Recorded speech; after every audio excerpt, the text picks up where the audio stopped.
Municipal corporation పరిధిలో వ్యాపారాలు నిర్వహించారు తప్పకుండా ట్రేడ్ లైసెన్స్ తీసుకోవాలని municipal deputy commissioner Rajendra Kumar ఈ రోజు ఒక ప్రకటనలో తెలిపారు.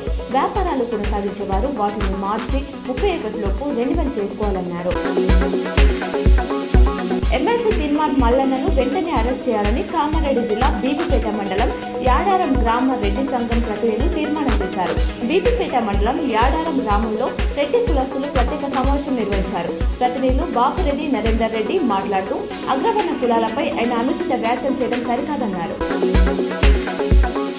దొంగను పట్టుకున్న తన గన్మెన్ దేవరాజును టీపీసీసీ అధ్యక్షుడు బొమ్మ మహేష్ కుమార్ గౌడ్ ఈ రోజు సన్మానించారు.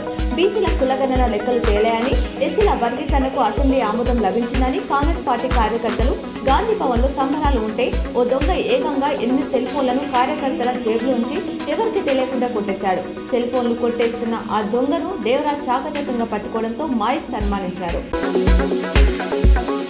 ఇండియా కూటమిలో మళ్లీ ముసలం పుట్టింది. కాంగ్రెస్ పార్టీ అహంకారం వల్లే ఓటములు ఎదురవుతున్నాయని ఎస్పీ స్పష్టం చేసింది.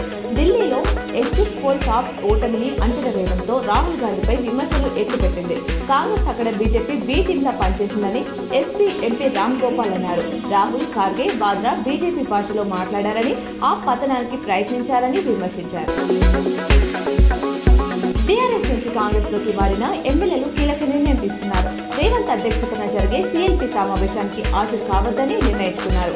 ఇప్పటికీ ఫిరాయింపు ఎమ్మెల్యేల కేసు సుప్రీంకోర్టులో విచారణ కొనసాగుతున్న సంగతి తెలిసిందే. 2 రోజుల క్రితం ఇదే విషయమై అసెంబ్లీ సెక్రటరీ ఈ ఎమ్మెల్యేలకు నోటీసులు జారీ చేశారు. కాంట్రాక్టర్ ప్రవీణ్ రెడ్డిని మాజీ మంత్రి బోధన్ ఎమ్మెల్యే సుదర్శన్ రెడ్డి పరామర్శించారు.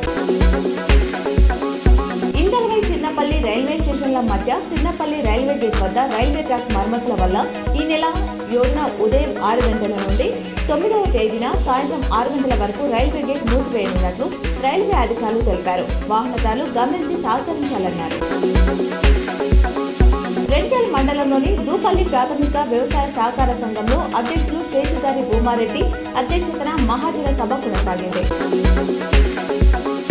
రాష్ట్ర సచివాలయంలోనే కాదు గ్రామ సచివాలయంలోనూ పాలన పడకకేసిందని మాజీ మంత్రి కేటీఆర్ ఎక్స్లో విమర్శించారు. గ్రామాలన్నీ సమస్యల ఉద్దిలో చిక్కుకున్నాయని ఫైరయ్యారు.